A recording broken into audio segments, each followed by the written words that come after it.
السلام علیکم۔ شفق YouTube channel کے ساتھ میں ہوں آپ کی ہوسٹ مہرما۔ جاسوسی کی تاریخ پارٹ 8۔ سفارتکاروں کے اس طرح غائب ہونے پر لوگ پریشان تھے، حالانکہ ان کی برسوں کی جاسوسی کے بارے میں ابھی تک کسی کو خبر نہ تھی، حتیٰ کہ اس وقت تک بھی نہیں جب 1956 میں سوویت یونین میں وہ آخری عوامی اجتماع میں سامنے آئے۔ دونوں نے دعویٰ کیا کہ وہ کوئی جاسوس نہیں بلکہ امن سے محبت کرنے والے لوگ تھے جن کے بارے میں مغرب کو بدگمانی ہوئی۔ مگر سب سے پراسرار پہلو تو یہ تھا کہ برجس میکلین کے ساتھ کیوں گیا۔ فیلبی نے اسے خاص طور پر منع کیا تھا کہ وہ میکلین کے ساتھ نہ جائے، کیونکہ اسے معلوم تھا کہ اس کے گم ہونے کے بعد تمام دوست نظر میں آ جائیں گے، خاص طور پر جن کے ساتھ واشنگٹن والے گھر میں کچھ عرصہ رہائش پذیر رہے ہوں۔ کیا وہ یہ جان کر خوفزدہ ہو گیا تھا کہ دفتر خارجہ میں اس کے لیے کوئی گنجائش نہیں رہی؟ کیا وہ یہ بھی کثرت شراب نوشی اور ایک دوہری زندگی کا بوجھ اٹھائے ٹوٹ چکا تھا؟ کیا میکلین ایک سرد اور ایسے ملک میں اکیلا نہیں جانا چاہتا تھا جہاں اسے کوئی بھی نہیں جانتا تھا؟ کیا روسی حکام فیصلہ کر چکے تھے کہ وہ میکلین کو اتنا طویل سفر اکیلے کرنے کی اجازت نہیں دے سکتے؟ مغرب کے پاس آج تک اس بات کا کوئی ٹھوس جواب موجود نہیں۔ برجس نے روسی حکام کو برطانوی سیاسی خبروں کے حصول میں مدد دی اور میکلین کو روسی دفتر خارجہ میں ایک اہم ملازمت پر فائز کیا گیا، مگر ان دونوں میں سے کوئی اپنی اس نئی سرزمین پر خوش نہ تھا اور اسی کرب میں برجس 1963 میں چل بسا۔ بظاہری طور پر اس کی موت کی وجہ کثرت شراب نوشی تھی۔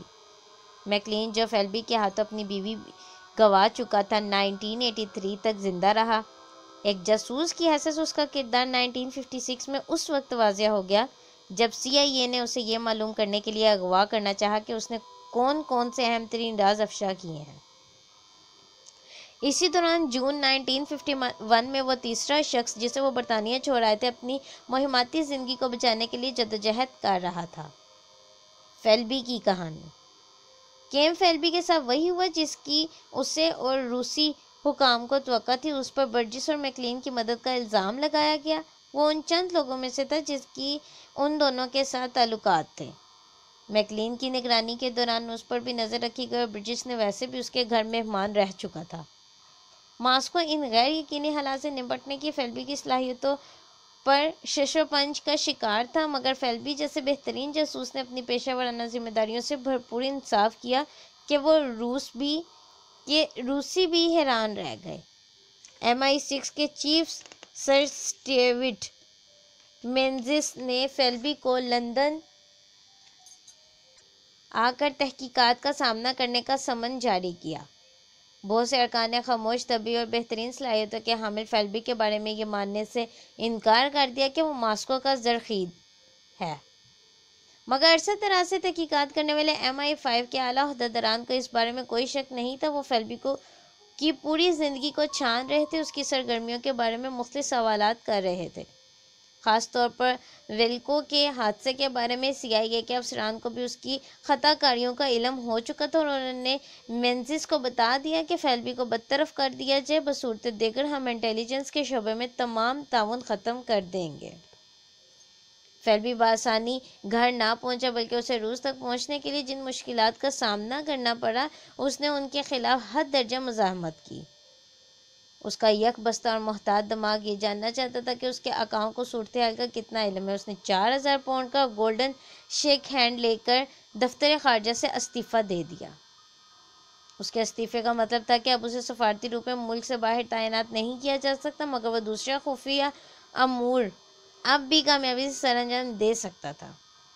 جون 1952 میں MI5 کی طرف سے ڈالا جانے والا دباؤ فیلبی کی خفیہ پوچھ گچھ کی صورت میں برآمد ہوا۔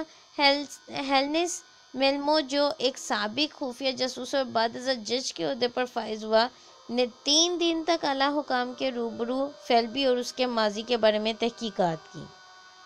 فیلبی نے بھرپور رکاوٹ ڈالی اور اپنی تاحیات پھکلاہٹ کے ذریعے پوچھ گچھ میں مشکلات پیدا کی۔ اس دوران اسے سوچنے کے لیے کچھ وقت بھی مل گیا۔ اس نے اپنی تفتیش کاروں کے معلومات کی تجزیہ کرتے ہوئے تقریباً ہر بات کو رد کر دیا۔ جلدی یہ ثابت ہو گیا MI5 کی تحقیقات کی بنیاد محض قرائنی شہادتوں پر ہے اور عدالت میں اقبال جرم کیے بغیر انہیں ثابت کرنا ناممکن ہے، اور فیلبی ایسا کبھی نہ کرتا۔ آخرکار تفتیش اپنے اختتام کو پہنچی اور جلد ہی ختم ہو گئی۔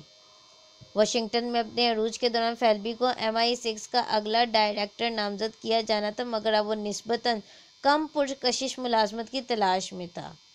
وہ دی آبزرور کے رپورٹر کی حیثیت سے اسپین گیا، کچھ عرصے کے لیے لندن شہر میں کام کیا، حتیٰ کہ اس نے ٹوتھ برش بھی بیچے۔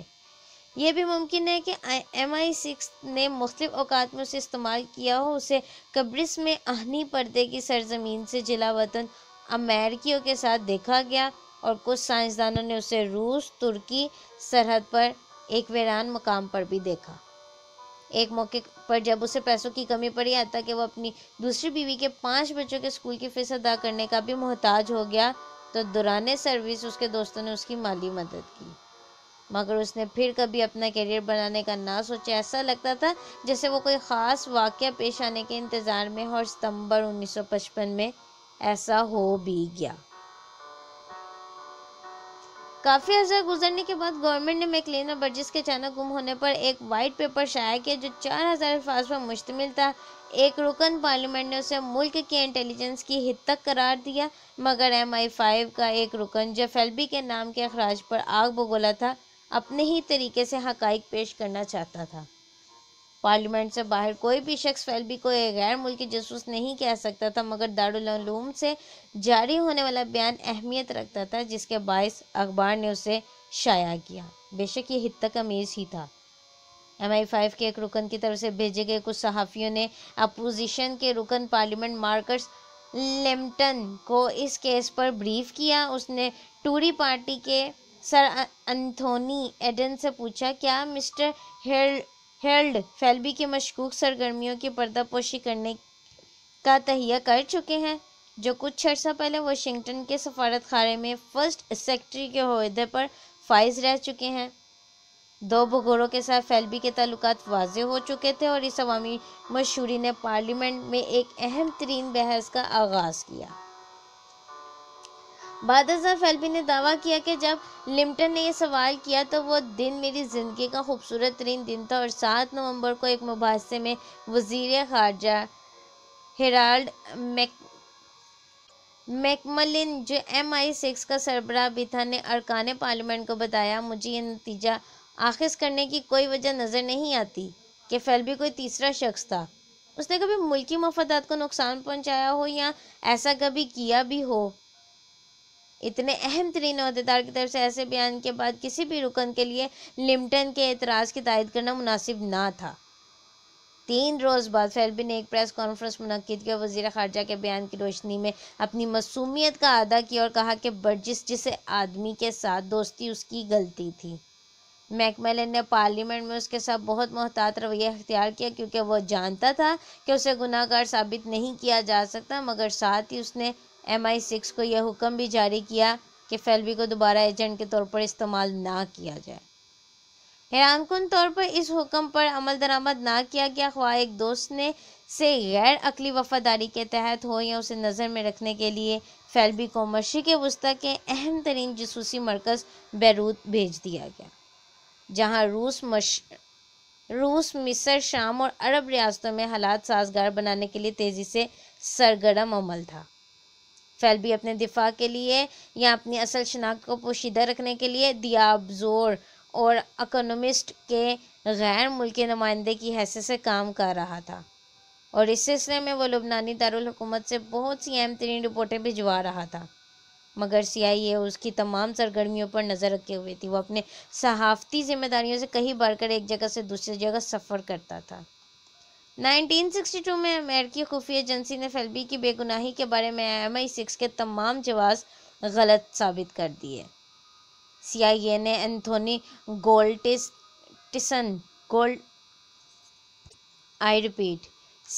اینتھونی گولڈسن نامی شخص کے حوالے سے تمام تفصیلات روانہ کی، جسے یقین تھا کہ فیلبی نے نہ صرف برجس اور میکلین کی فراری میں مدد دی، بلکہ وہ 1950 کے آخر میں عرب ریاستوں میں KGB کے تمام آپریشنز کی تیاری بھی کرتا رہا۔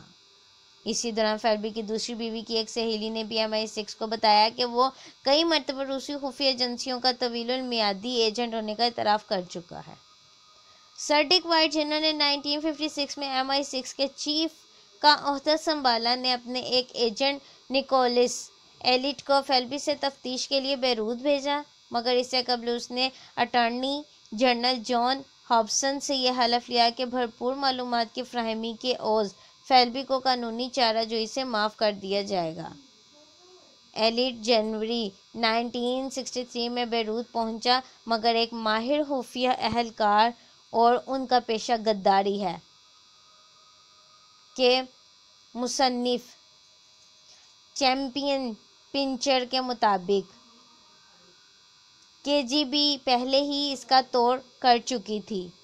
یوری موڈن نامی روسی جاسوس جس نے برجس اور میکلین کی پرواز کا بندوبست بھی کیا تھا نے فیلبی کو ایلٹ کے دورہ بیروت سے آگاہ کر دیا اور ساتھ ہی اسے حفاظتی تدابیر اختیار کرنے کی تاکید بھی کی۔ فیلبی نے تفتیش کاروں کے روبرو کوئی غلطی نہ کی کیونکہ اس طرح وہ ذریعہ خطرے میں مبتلا ہو سکتا تھا جس نے روسی حکام کو اس بارے میں آگاہ کیا تھا۔ فیلبی نے ایلٹ کی آمد سے ہفتوں قبل ہی بہت زیادہ پینا شروع کر دی، مگر جب وہ اپنے ہی دوستوں سے ملا تو پورے ہوش و حواس میں تھا اور یہ کہہ کر ان کا استقبال کیا، دوست مجھے لگ رہا تھا کہ تم سے ملاقات ہوگی۔ ایلٹ نے فیلبی کو بتایا کہ اس کے خلاف نئے شواہد ملے ہیں۔ پینچر کے مطابق اس گفتگو کے بعد یہ پوچھے بغیر یہ نئے شواہد ہیں کیا فیلبی نے ایک محتاط اعتراف جرم کا آغاز کیا۔ اس نے کہا کہ روسیوں نے اسے 1934 میں ویانا میں بھرتی کیا اور اس نے برجس کے ذریعے میکلین کو خبردار کرنے کے علاوہ وول کو البانیا اور یوکرائن کے آپریشن ناکام کرنے میں بھی اہم کردار ادا کیا۔ 1951 میں جب MI6 کے اہلکاروں نے برجس کے فلیٹ کی تلاشی لی تو وہاں سے کچھ کاغذات ملے جن کے مطابق یہ معلوم ہوا کہ برطانوی وزارت خارجہ میں کوئی فردوس یا کوئی فرد روسی مفادات کے لیے جاسوسی کر رہا ہے، مگر دسمبر 1979 میں آ کر یہ معلوم ہوا کہ 1930 میں کیمبرج یونیورسٹی میں پڑھائی کے دوران اپنے استاد اینتھونی برنٹ کے ذریعے کمیونسٹ پارٹی میں بھرتی کیا جانے والا جان کیرن کراس جاسوس ہے، مگر کیرن کراس نے دعویٰ کیا کہ اس نے تو صرف اپنے تیار کردہ کچھ نوٹس اور اس قسم کی دوسری غیر اہم دستاویز برجس کو دکھائیں۔ در حقیقت یہ دستاویزات جرمن پالیسیوں پر برطانوی رائے اور آیا کہ جرمنی کے ساتھ جنگ ممکن ہے کے متعلق تھیں۔ یہ ایسی اہم ترین معلومات تھی کہ جن کے باعث 1939 میں روس کے جرمنی کے ساتھ 2 سالہ معاہدے کی بنیاد پڑی۔ 1952 میں حکام کے سامنے بے نقاب ہونے کے بعد کیرن کراس کو روم میں جلا وطن کر دیا گیا جہاں اس نے اقوام متحدہ کی خوراک و وزارتی تنظیم کے لیے کام کیا، مگر پنچر کے مطابق MI6 میں داخلے کی پالیسی میں ایسے متعدد جھول تھے جس کے باعث برطانیہ میں روسی جاسوسوں کا تحفظ بہت آسان تھا۔ فیلبی نے 2 صفاتی بیان پر دستخط کیے اور ایلٹ سے اسی CIA تک پہنچنے کے لیے امریکہ روانہ کر دیا یا ہو گیا۔ 10 روز بعد 23 جنوری کو فیلبی اور اس کی ایک خاتون دوست رات کے کھانے پر جا رہے تھے کہ فیلبی نے راستے میں ہی گاڑی رکوائی اور یہ کہتے ہوئے باہر آ گیا کہ اسے یہ ایک اہم پیغام لندن بھجوانا ہے اور وہ بعد میں اس تقریب میں شرکت کرے گا۔